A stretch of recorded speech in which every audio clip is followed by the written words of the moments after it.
আপন ভাই আর বোনের মধ্যে যখন গড়ে ওঠে পাপের সম্পর্ক, তখন সেটা যে কতটা ভয়ানক পর্যায়ে পৌঁছাতে পারে সেটা হয়তো এই গল্পটা দেখলেই তোমরা বুঝতে পারবে। একের পর এক খুন, আর সেই সাথে একটা মেয়ে বিয়ে করে শ্বশুরবাড়ি আসার পর একের পর এক তার দেখা হয় আত্মাদের সাথে। কিন্তু এসব কিছুর পেছনে আসল রহস্যটা কি? গল্পের ভিতরে এমন কিছু সত্য লুকিয়ে আছে যেগুলো জানার পর তুমিও বিশ্বাস করতে পারবে না যে আসলেই কি এমন হয়। তো চলো আর দেরি না করে গল্পে ঢুকে যাই। গল্পটা শুরু হয় 1887 সালে। শুরুতেই আমরা এডিক নামের একটা মেয়েকে দেখতে পাই। এডিকের পরিবার অনেক ধনী ছিল, আর তাই ছোটবেলা এডিকের কখনো কোনো কিছুর অভাব ছিল না।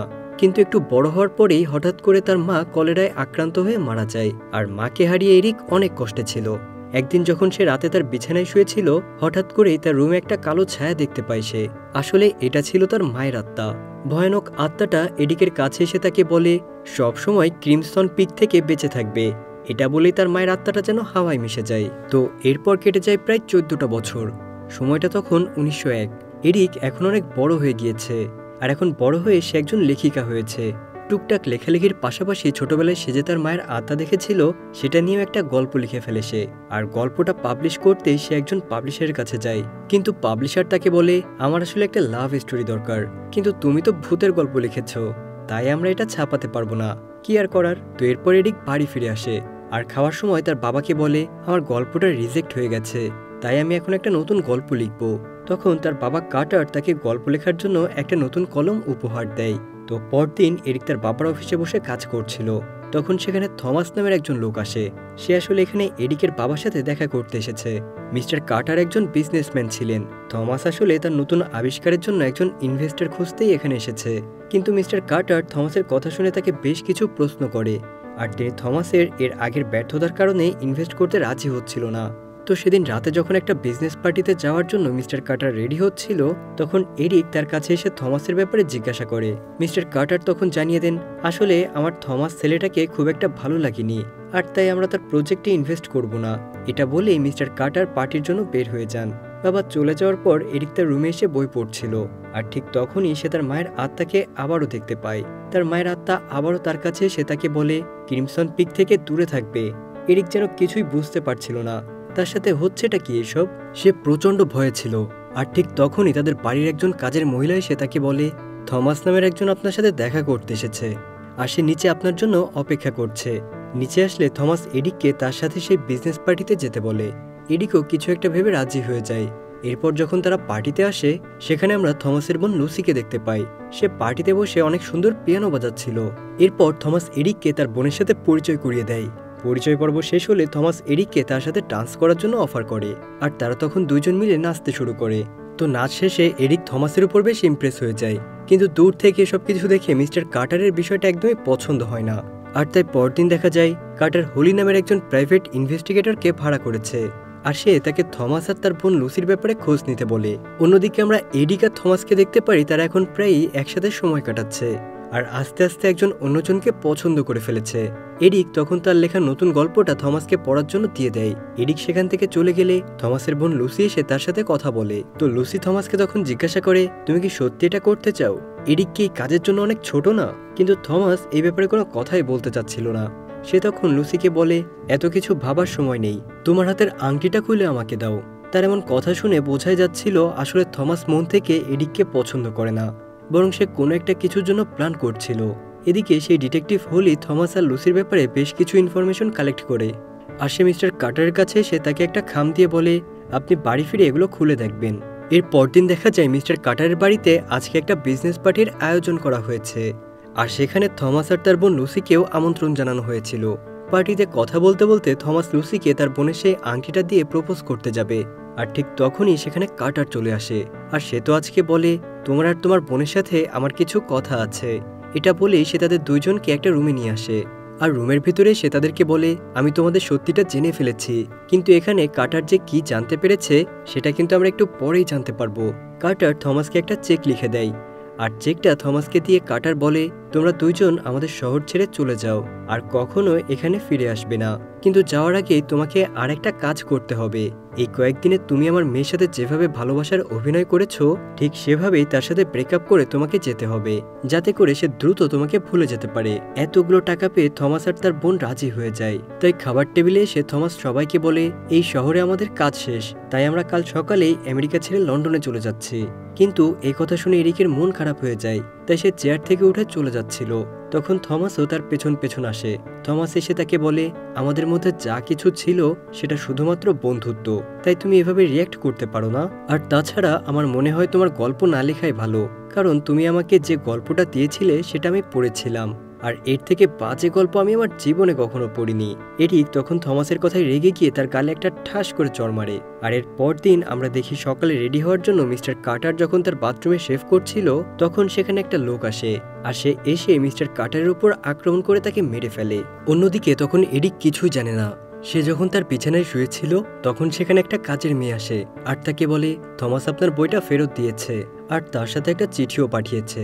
আর যখন এডিক চিঠিটা পড়ে সেখানে লেখা ছিল, আসলে গতরাতে যা হয়েছে সেগুলো কিছুই আমি ইচ্ছা করে করিনি। তোমার বাবাই আমাকে বলেছিল যেন তোমার সাথে ব্রেকআপ করি আর আমি এখান থেকে চলে যাই। আর চিঠিটা পড়েই এডিক দ্রুত থমাসের হোটেলের দিকে যাচ্ছিল তাকে থামানোর জন্য, কিন্তু হোটেলে পৌঁছেই এডিক জানতে পারে থমাস আর তার বোন অনেক আগে এখান থেকে বের হয়ে গেছে। এডিক হতাশ হয়ে দৌড়ে বাইরে আসে আর সেখানে এসে থমাসকে দেখতে পায়। থমাস তখন এডিকের কাছে এসে বলে, আমার বোন চলে গেছে, কিন্তু আমি অনেক চেষ্টা করেও তোমাকে ছেড়ে যেতে পারলাম না। এটা বলে থমাস এডিককে প্রপোজ করে।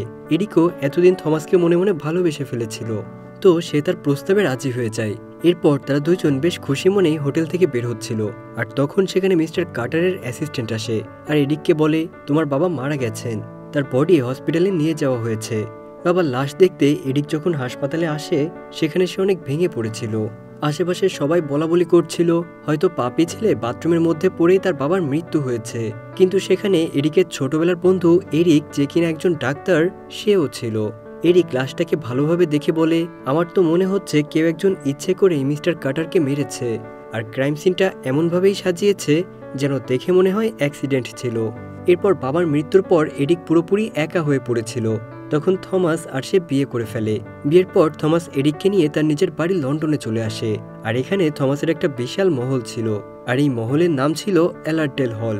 যখন এডিক থমাসের সাথে সেই মহলে প্রবেশ করে তখন ভেতরে ঢুকে সে বেশ অবাক হয়ে যায়, কারণ এর ভেতরটা ছিল একেবারে জরাজীর্ণ অবস্থায়, চারিদিকে স্পষ্ট যত্নের অভাব, এমনকি জায়গায় জায়গায় উপর থেকে ছাদ ভেঙে নিচে পড়ছিল। এসব দেখে এরিকের বেশ অবাক লাগে, এত বড় মহল থাকার পরেও সেগুলো যত্ন কেন নেওয়া হচ্ছে না।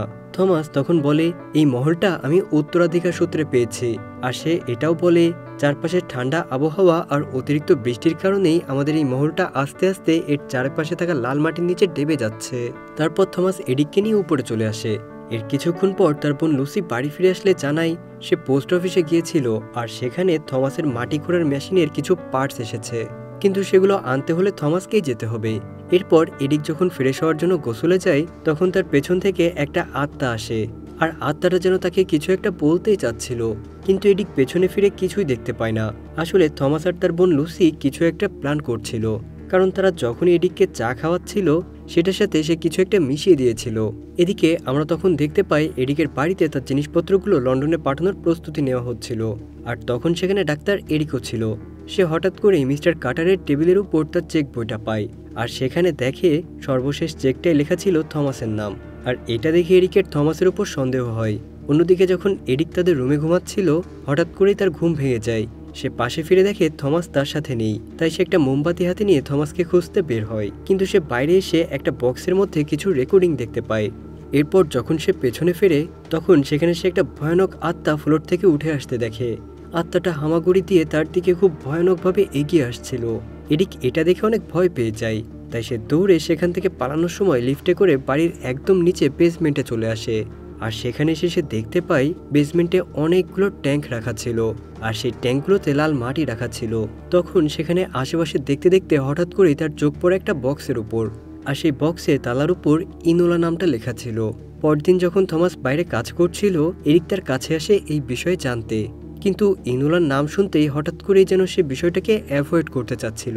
এমনকি সে কাজের ব্যস্ততা দেখিয়ে মেশিনের মধ্যেই হাত ঢুকিয়ে দেয়, আর তার হাত কেটে গেলে এডিক দ্রুত তাকে নিয়ে ব্যান্ডেজ করতে ভেতরে নিয়ে আসে।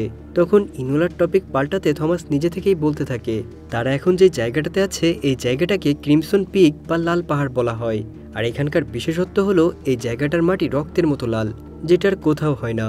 কিন্তু থমাসের মুখে পাহাড়ের নাম শুনে এডিকের মনে পড়ে যায় তার মায়ের আত্মা সবসময় তাকে এখান থেকে দূরে থাকতে বলেছিল। এদিকে তখন আমেরিকায় মিস্টার কাটারের অ্যাসিস্ট্যান্ট যখন ডাক্তার এরিকের সাথে কথা বলছিল, তখন অ্যাসিস্ট্যান্ট বলে এরিক তার সমস্ত সম্পত্তি বিক্রি করে সেগুলো লন্ডনে থমাসের কাছে পাঠাতে বলেছে। কিন্তু তার কথা শুনে এরিক বলে আমার থমাসের উপর বেশ কিছু বিষয়ে সন্দেহ আছে, আর তাই আমার মনে হয় এরিকের কথা শুনে সবকিছু সেখানে পাঠানোর আগে আমাদের আর একটু ভালোভাবে জানা দরকার। অ্যাসিস্ট্যান্ট তখন বলে মিস্টার কাটার মৃত্যুর আগে ইনভেস্টিগেটর হলির থেকে সাহায্য নিয়েছিলেন, তাই তুমি চাইলে তার সাথে কথা বলে দেখতে পারো।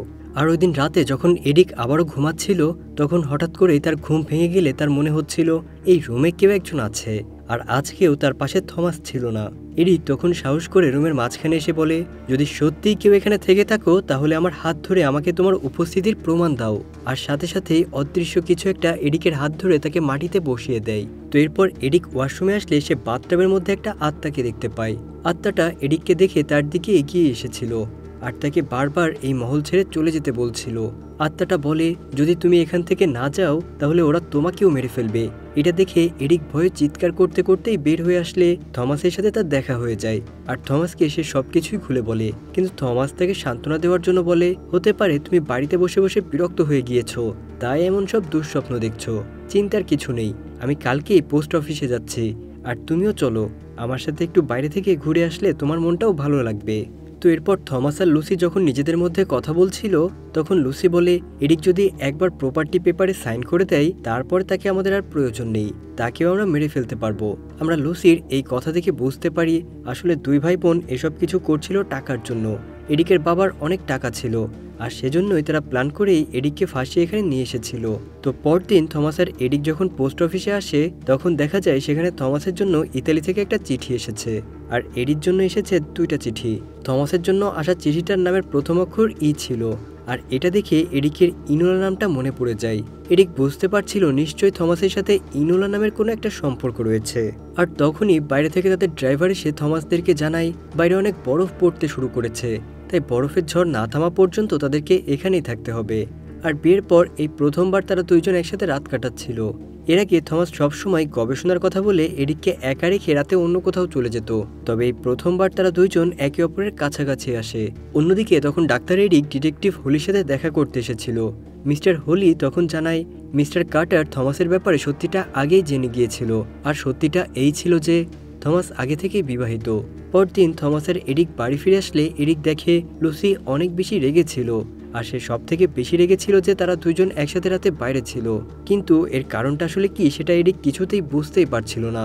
অবশ্য কিছুক্ষণ পর শান্ত হয়ে লুসি বলে ঝড়ের ভিতর তোমাদের নিয়ে আমার অনেক টেনশন হচ্ছিল, আর তাই নিজেকে সামলাতে পারিনি। এটা বলে লুসি এডিকের জন্য চা বানাতে শুরু করে। এডিক তখন খেয়াল করে লুসির কাছে যে চাবির সেটটা আছে সেটার মধ্যে ইনোলা নামের একটা চাবি রাখা ছিল, আর তাই সে খুব সাবধানে লুসিকে ফাঁকি দিয়ে সেই চাবিটা খুলে নেয়। এরপর সে সুযোগ বুঝে আবারও বাড়ির বেসমেন্টে চলে আসে, আর সেখানে সে সেই ইনোলা নামের সেই বক্সটা খোলে, আর এই বক্সের ভেতরে 3টা খাম পায় সে। এডিক তখন খামগুলো নিয়ে উপরে চলে আসে, কিন্তু এদিকে ততক্ষণে লুসি খেয়াল করে তার চাবি রিংয়ে ইনোলা নামের চাবিটা নেই। আর এটা দেখে লুসির সন্দেহ হলে সে দ্রুত এডিকের রুমে আসে। সেখানে সে দেখতে পায় এডিক অসুস্থতার ভান করে বসে আছে, আর তাই সে লুসিকে দেখে তাকে বলে তুমি কি আমাকে একটু পানি খাওয়াতে পারো। লুসি পানি আনতে যাওয়ার আগে তার চাবিটা আবারও এডিকের সামনে রেখে যায়, আর এবার এই সুযোগে এডিক আবারও ইনোলা নামের চাবিটা সেই রিংয়ে পরিয়ে দেয়। কিন্তু সে জানতো না লুসি ইচ্ছে করেই এবার তার সামনে চাবির রিংটা রেখে গিয়েছিল। সেদিন রাতে সবাই ঘুমিয়ে গেলে এডিক বেসমেন্টে পাওয়া খামগুলো খুলে দেখতে শুরু করে, আর সেগুলোর ভেতরে সে বেশ কিছু ছবি আর বেশ কিছু ডকুমেন্টস পায়। এগুলো দেখে তো এডিকের মাথায় কাজ করছিল না, কারণ সে জানতে পারে থমাসের আগে আরও 3টা বিয়ে করেছে, আর তাদের সবার বাবাও ধনী ছিল। কিন্তু তারা সবাই এখন কোথায়? থমাস তাদের সবাইকে তাদের সম্পত্তির জন্যই বিয়ে করেছিল। এমনকি এডিক এটাও জানতে পারে যে লুসি তাকে প্রতিদিন চায়ের সাথে বিষ মিশিয়ে দিচ্ছে, যাতে ধীরে ধীরে তার শরীর খারাপ করে, আর সে মৃত্যুর দিকে এগিয়ে যায়। আর ইনোলা নামের মেয়েটাও থমাসের 3জন বউয়ের মধ্যে একজন ছিল। এরিক এবার বুঝতে পারে প্রতিদিন অল্প অল্প বিষ খাওয়ার কারণে সে আগের থেকে অনেক দুর্বল হয়ে পড়েছে। আর তাছাড়া মাঝে মাঝে তার কাশির সাথে রক্তও বের হয়ে আসে। আর ইনোলা তার লকারে এসব কিছু রেখে গিয়েছিল কারণ সে মৃত্যুর আগে লুসি আর থমাসের সত্যিটা জেনে ফেলেছিল। আর এসব কিছু জানতে পেরে এরিক অনেক ভয় পেয়ে যায়, তাই সে সেখান থেকে পালানোর চেষ্টা করে। কিন্তু দৌড়ে বাড়ির দরজার কাছে আসলে সে দেখতে পায় বাইরে ভীষণ তুষারঝড় হচ্ছিল। আর এই অবস্থায় সে বাইরে কোথাও যেতে পারবে না। এরিক ভয় পেয়ে প্রচন্ড পরিমাণে হাঁপাচ্ছিল। আর সেই সাথে বাইরে থেকে আসা ঠান্ডার কারণে সে একটা সময় জ্ঞান হারিয়ে ফেলে। সকালে যখন তার জ্ঞান ফেরে সে দেখতে পায় সে তার নিজের বিছানায় শুয়ে আছে, আর তার সামনে লুসি দাঁড়িয়ে আছে। লুসি তার জন্য কিছু খাবার আর চা নিয়ে এসেছিল, কিন্তু এবার আর এরিক চা খেতে চায় না। তখন লুসি তাকে খাবার খাইয়ে দেয়। আর তখন সেখানে থমাস চলে আসে। লুসি সেখান থেকে চলে গেলে থমাস এরিককে বলে, তুমি এখন থেকে আরোই চা খাবে না। কিন্তু থমাস যখন বাইরে আসে তখন লুসি তাকে জানায় এরিক সবকিছু জেনে গেছে, আর সেজন্যই সে চা খেতে চাচ্ছে না। তখন থমাস বলে, তুমি এমনটা করো না, এরিকের বয়স অনেক কম, তাকে মেরে ফেলার কি দরকার। কিন্তু লুসি বলে, ওকে মরতেই হবে, তা না হলে আমরা দুজনেই জেলে যাব। আর এরিক চা না খেলেও কোনো সমস্যা নেই, কারণ আমি ওর খাবারে বিষ মিশিয়ে দিয়েছি। কিন্তু থমাস এখন আর চাচ্ছিল না যে এরিক মারা যাক, কারণ সে সত্যি সত্যি তাকে ভালোবাসতে শুরু করেছিল। অন্যদিকে তখন দেখা যায় এরিকের অবস্থা আরও খারাপ হচ্ছিল। এখন নিজের পায়ে হাঁটতেও তার কষ্ট হয়, তাই সে একটা হুইল চেয়ার ব্যবহার করে চলাফেরা করছে। আর তখনই বাড়ির মধ্যে ঘোরার সময় এরিক আবারও একটা আত্মাকে দেখতে পায়, যার কোলে এবার একটা বাচ্চাও ছিল। এরিক তখন আত্মাটাকে বলে, আমি জানি তুমি নিশ্চয়ই ইনোলা, কিন্তু তুমি আমার থেকে কি চাও। তখন ইনোলার আত্মা তাকে হাত দিয়ে একটা দিকে ইশারা করে। এরিক যখন ইনোলার ইশারা করা রুমে এসে ঢোকে, সেখানে সে তার নিজের চোখকে যেন বিশ্বাস করতে পারছিল না, কারণ থমাস আর লুসি একে অন্যের অনেক বেশি কাছাকাছি ছিল। আসলে এই সব কিছুই তাদের দুজনের মধ্যে অনেক আগে থেকেই চলে আসছিল। আর এজন্যই যেদিন লুসি জানতে পেরেছিল এরিক আর থমাস বাইরে একসাথে রাত কাটিয়েছে, তখনই সে প্রচন্ড রেগে গিয়েছিল। কিন্তু এরিকেরই এটা দেখে অনেক খারাপ লাগে, কারণ সে আসলেই মন থেকে থমাসকে বিশ্বাস করত। তাই সে রুম থেকে কাঁদতে কাঁদতে বের হয়ে আসে, কিন্তু তার পেছন পেছন লুসিও বের হয়ে আসে। আর লুসি এরিককে বলে, আমাদের সিক্রেট যখন তুমি জেনেই গেছো, তখন এবার তোমাকে মরতেই হবে। এটা বলে সে এরিককে ধাক্কা দিয়ে উপর থেকে নিচে ফেলে দেয়। আর ভাগ্যক্রমে নিচে বরফ থাকার কারণে এরিক মারা যায় না, কিন্তু তার পা ভেঙে যায়। এরিকের জ্ঞান ফিরলে সে দেখতে পায় তার সামনে এরিক দাঁড়িয়ে আছে। আসলে অনেকদিন থেকেই এরিকের কোনো খোঁজ না পেয়ে এরিক তাকে খুঁজতে এখানে চলে এসেছে, কারণ সেও থমাসকে বিশ্বাস করতে পারছিল না। আর লুসি তখন থমাসকে রান্নাঘরে ডেকে এনে তাকে একটা ছুরি দিয়ে বলে, যেভাবেই হোক এরিককে মেরে ফেলো, তা না হলে আমাদের সব রহস্য ফাঁস হয়ে যাবে। এরিক তখন এরিককে কোলে নিয়ে সেখান থেকে বের হয়ে আসছিল। তখনই লুসি আর থমাস এসে তাদের দুজনকে থামায়। তারা বলে, বাইরে অনেক বরফ পড়ছে, তাই কিছুদিন আমাদের সাথে এখানে থেকে যাও। কিন্তু এরিক তখন এরিককে একটা খবরের কাগজ দিয়ে পড়তে বলে। আসলে সেখানে লুসি আর থমাসের মায়ের মৃত্যুর খবর ছাপা ছিল। আর এরিক বলতে শুরু করে, যখন তাদের মা মারা গিয়েছিল তখন এই বাড়িতে তারা দুইজন বাদে আর কেউই ছিল না, অথচ তাকে বাথরুমের বাথটাবের ভেতর হত্যা করা হয়েছিল। আসলে এরিক এখানে এসে বাথরুমের যে আত্মাটাকে দেখতে পেত সেটা ছিল থমাসের মায়ের আত্মা। থমাস আর তার বোনের এই অবৈধ সম্পর্ক জেনে ফেলায় লুসি তার মাকে নিজের হাতেই খুন করেছিল। এরিক আরও বলে, থমাসের আগে বেশ কয়েকটা বিয়ে করেছে, কিন্তু এগুলো তো এরিক আগে থেকেই জানতো। এরিক যখন এরিককে নিয়ে সেখান থেকে বের হতে যাচ্ছিল, তখনই লুসি এরিকের হাতের নিচে একটা ছুরি ঢুকিয়ে দেয়। এরিক আহত অবস্থায় যখন দরজার দিকে এগিয়ে যায়, তখন লুসি তার ভাইকে বলে, এরিককে একেবারেই মেরে ফেলো। কিন্তু থমাস আসলেই মন থেকে এরিককে ভালোবেসে ফেলেছিল, তাই সে চাচ্ছিল এরিক যেন এখান থেকে বেঁচে পালিয়ে যেতে পারে। তাই সে এরিকের কাছে জিজ্ঞাসা করে তাকে এমন জায়গায় চাকু মারে যাতে সে মারা না যায়। অন্যদিকে তখন লুসি এরিককে নিয়ে উপরে চলে এসেছিল। সে এরিকের সম্পত্তি কাগজে কলমে লিখে নিতে চায়। লুসি তখন কথায় কথায় এরিককে বলে, এর আগে আমার ভাই শুধু টাকার জন্যই আরও 3টা মেয়েকে বিয়ে করেছিল। এরিক তখন জিজ্ঞাসা করে, কিন্তু তোমরা অ্যানোলা আর তার বাচ্চাকে কেন মারলে? লুসি বলে, থমাস যতগুলো বিয়ে করেছিল তাদের কারোর সাথেই ঘনিষ্ঠ হয়নি, আর এই বাচ্চাটা অ্যানোলার ছিল না, বাচ্চাটা ছিল আমার আর থমাসের, কিন্তু সে জন্মের পরপরই মারা গিয়েছিল। আর আমরা যাদেরকে এ পর্যন্ত মেরেছি তাদের সবাইকে নিচে বেসমেন্টের ট্যাঙ্কগুলোর ভেতর লাল মাটির নিচে পুঁতে রাখা হয়েছে। লুসি তখন একটা চাকু দিয়ে ভয় দেখিয়ে এরিককে বলে, দ্রুত এই কাগজে সই করে দাও, তা না হলে তোমার অবস্থাও বাকিদের মতোই হবে। এরিক তখন কোনো কথা না বলে চুপচাপ কাগজে সই করে দেয়। সই করার সময় লুসি বলে, তোমার বাবাকেও আমি নিজের হাতেই মেরেছি, সে তোমাকে অনেক বেশি ভালোবাসতো, কিন্তু অনেক জেদি ছিল কিনা, যার জন্য তাকে মরতে হয়েছে। এবার লুসির কথা শুনে এরিক নিজেকে শান্ত রাখতে পারে না। সে তার হাতে থাকা কলমটায় লুসির বুকে ঢুকিয়ে দেয়। আঘাত পেয়ে লুসি পিছিয়ে গেলেই এরিক সেখান থেকে দৌড়ে পালিয়ে যায়। আর নিচে যাওয়ার সময় লিফটের কাছে আসলে তার সাথে থমাসের দেখা হয়। থমাস সেখানে এসে বলে এরিক এখনো বেঁচে আছে, আর আমি তাকে নিচে বেসমেন্টে রেখে এসেছি। তুমি দ্রুত তার কাছে চলে যাও, আর যদি শেষবারের মতো আমাকে বিশ্বাস করতে পারো তাহলে এখানে আমার জন্য অপেক্ষা করো। আমি তোমার সম্পত্তির কাগজগুলো নিয়ে আসছি। এরিক কিছু না বলেই সেখানে দাঁড়িয়ে থাকে। থমাস দ্রুত ভেতরে এসে এরিকের সম্পত্তির কাগজগুলো আগুনে পুড়িয়ে দেয়। আর সে লুসিকে বলে অনেক হয়েছে সব পাগলামি, চলো আমরা এখন এখান থেকে চলে যাই। এই বাড়ি আর এই পরিবার আমাদের জন্য অভিশাপ হয়ে গেছে। চলো এখান থেকে বের হয়ে আমরা তিনজন মিলে একটা নতুন জীবন শুরু করি। কিন্তু লুসি যখন শোনে থমাস এরিককেও ভালোবেসে ফেলেছে আর সে তাকে সাথে নিয়ে থাকতে চায়, এটা সে কিছুতেই সহ্য করতে পারে না। তাই সে তার হাতে থাকা ছুরিটা দিয়ে থমাসকেও মেরে ফেলে। এরপর সে রুম থেকে বের হয়ে এরিককে মারতে আসে। এরিক কোনো মতে লিফটের ভেতর ঢুকে দরজা আটকে দেয় আর সে বেসমেন্টের দিকে যেতে থাকে। কিন্তু লুসি তখনও তার পিছ ছাড়ে না। লুসিও এরিকের পিছু পিছু বেসমেন্টে চলে আসে। আর লুসি যখন এরিককে মারতে আসে, এরিক একটা সিঁড়ির সাহায্যে উপরে উঠে আসে। আর লুসিও তার পেছনে পেছনে উপরে চলে আসলে তাদের দুইজনের মধ্যে তুমুল লড়াই শুরু হয়। কিন্তু লুসির কাছে একটা ভারী অস্ত্র ছিল, আর এরিকও এর আগে কখনো কাউকে আক্রমণ করেনি, তাই সে লুসির সাথে পেরেই উঠছিল না। কিন্তু তখন সেখানে থমাসের আত্মা চলে আসে, আর থমাসের আত্মা দেখে লুসি ইমোশনাল হয়ে পড়ে। আর এই সুযোগটাকেই কাজে লাগিয়ে এরিক লুসিকে মেরে ফেলে। এরপর থমাসের আত্মাও সেখান থেকে অদৃশ্য হয়ে যায়। আর গল্পের শেষে দেখা যায় এরিক আর এরিক তখন অবশেষে এই অভিশপ্ত বাড়ি থেকে বের হয়ে আসছিল। আর বাইরে কিছু লোক তাদের জন্য অপেক্ষাও করছে। এরিক এখান থেকে চলে যাওয়ার আগে শেষবারের মতো এই প্রাচীন অভিশপ্ত বাড়িটার দিকে তাকায়। আর তার মনে হচ্ছিল একটা সময় এই বাড়িটাই হয়তো ছিল পরিবারের জন্য হাসি খুশির জায়গা। আর আজকে সময়ের বিবর্তনের সাথে সাথে এটা পরিণত হয়েছে একটা দুঃস্বপ্নে। আমরা তখন দেখতে পাই ভিতরে লুসির আত্মা বসে বসে পিয়ানো বাজাচ্ছে। আর এমনই একটা দৃশ্যের মাধ্যমে আমাদের আজকের গল্পটা এখানেই শেষ হয়ে যায়। তো বন্ধুরা, তোমাদের কাছে আজকের গল্পটা কেমন লেগেছে অবশ্যই কমেন্ট করে জানাবে কিন্তু। আল্লাহ হাফেজ।